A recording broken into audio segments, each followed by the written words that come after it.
ముఖ్యంగా 3 విషయాలు ప్రస్తావించాలని వచ్చాను. ఒకటి, వరదలు. విజయవాడలో వరదలు బీభత్సంగా ఉన్నాయి. కృష్ణానది కొట్టుకొని పోయే పరిస్థితుల్లో ఉంది ఈరోజు. ఈ పరిస్థితుల్లో చంద్రబాబు నాయుడు వరదల్లోనో బురదలోనో తిరుగుతూ ఉన్నాడు, కష్టాలు పడుతున్నాడు.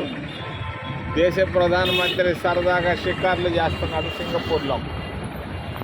ఇప్పటి వరకు, ఈ క్షణం వరకు నయా పైసా ఇవ్వలేదు కేంద్ర ప్రభుత్వం.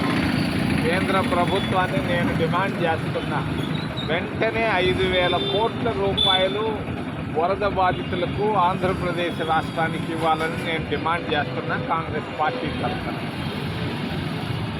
రెండో విషయం, ప్రాజెక్టులు. కాంగ్రెస్ పార్టీ అధికారంలో ఉన్నప్పుడు 3 మంచి ప్రాజెక్టులు తీసుకొచ్చాం, 4 తీసుకొని వచ్చాం. ఒకటి మన్నవరం బెల్ ఫ్యాక్టరీ, రెండోది కాళహస్తి నడిచిన రైల్వే లైన్, మూడోది అంతర్జాతీయ విమానాశ్రయం రేణిగుంట, నాలుగోది దుగరాజం పట్టణ ఓడరు.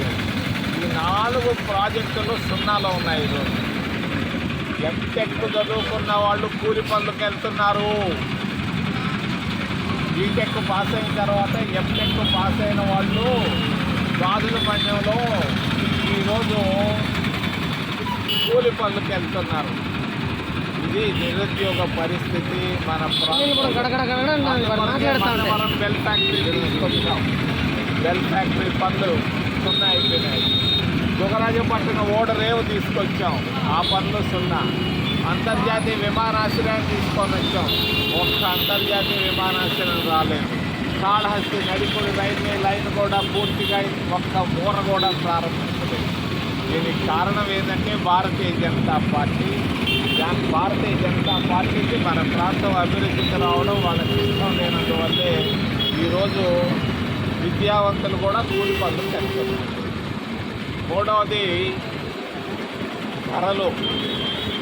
మరి బాగా మందుల ధరలు కూడా బాగా పెరిగిపోయినాయి. షుగర్ ట్యాబ్లెట్ 5 రూపాయలు ఈరోజు. ఒకప్పుడు నేను మంత్రిగా ఉన్నప్పుడు 5 నయా పైసలు ఉన్న ట్యాబ్లెట్ ఈరోజు 5 రూపాయలకు పెంచారు. ప్రతి వస్తువు ధర పెరిగిపోయింది. కూరగాయల ధరలు పెరిగిపోయినాయి, మరి నిత్యావసర వస్తువుల ధరలు పెరిగిపోయినాయి. అన్నీ పెరిగిపోయి ఇబ్బందుల్లో ఉన్నారు. మరి అంతేకాదు, నిరుద్యోగం కాదు, ధరలేక ట్యాక్సులు కూడా విపరీతమైన ట్యాక్సులు. ఈ భారతీయ జనతా పార్టీ వచ్చిన తర్వాత ధరలు, నిరుద్యోగం, మూడవది ట్యాక్సులతో ఈరోజు దేశాన్ని అతలాకుతలం చేసేస్తున్నారు. ఈ పరిస్థితుల్లో దేశానికి ఒకటే ఒక మొత్తం, Congress party, Congress party, Congress party. ఏదైనా ప్రశ్నలు ఉంటే అడగడానికి మిమ్మల్ని చేతులకు ప్రార్థిస్తున్నాను. వరద బాధితులకి మీ పార్టీ తరఫున మేము అధికారంలో లేదు కదా, ఏదో కాస్తో కోస్తో పంపిస్తాం. రాహుల్ గాంధీ ఆయన జీతాన్ని ఇచ్చేసాడు, మేము కూడా మా వంతు పనులు చేస్తూనే ఉన్నాం. మరి కాళహస్తి దేవస్థానం ఉంది, 100 కోట్ల రూపాయలు ఉన్నాయి. ఒక 5 కోట్ల వాళ్ళకి పంపించి ఏమవుతుంది? తిరుపతి దేవస్థానం 1000 కోట్లు ఉన్నాయి, 10 కోట్లు పంపించి ఏం పోతుంది? మరి ఈ విధంగా వరద బాధితులను ఆదుకోవాలి. ముఖ్యంగా కేంద్ర ప్రభుత్వం మనం ట్యాక్సులు కట్టే డబ్బులు లక్షల కోట్లు ఆడున్నాయి, వాళ్ళు ఇవ్వాలి.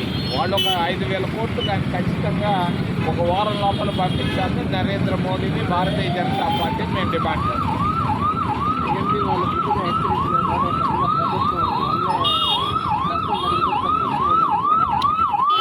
వాళ్ళు హెచ్చరికలు లేని ఇవన్నీ పిచ్చి మాటలు. వాళ్ళు ఏం చెప్తారు? వర్షం పడుతుందయ్యా అని అంటారు, వడగళ్ళు పడతాయని అంటారు. అంతేగాని ఎక్కడ పడతాయి, ఎంత పడతాయి ఎవడు హెచ్చగలడు? ఇవన్నీ ఊరికే మాటలు మాట్లాడలేము. కానీ చంద్రబాబు నాయుడు బేస్గా చేస్తున్నాడు, నేను అభినందిస్తున్నా.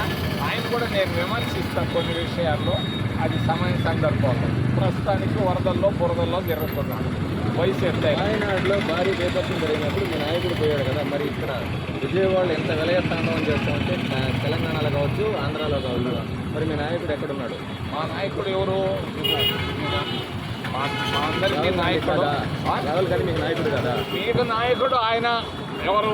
కడప ఆయన, మాకు కాదు. నాయకుడు కాదా? అవునా? మేము ఆయన కూతుర్ని పంపించినాం లేవా, తిరుగుతూ ఉంటారు బురదల్లో వరదల్లో. ఆమె కూడా ఏమంటుంది ఏదో అన్నది పాదయాత్ర పాదాలతో నడిస్తే పాదయాత్ర చాలా తెలంగాణలో కూడా మీ ప్రభుత్వం ఉంది కదా, రాహుల్ గాంధీ రావాలి.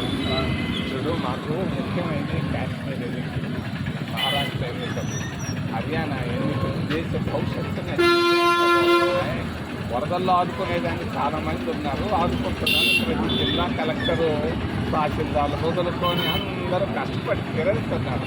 ఇంకా కొత్తగా వచ్చి నరేంద్ర మోడీ రావాలి.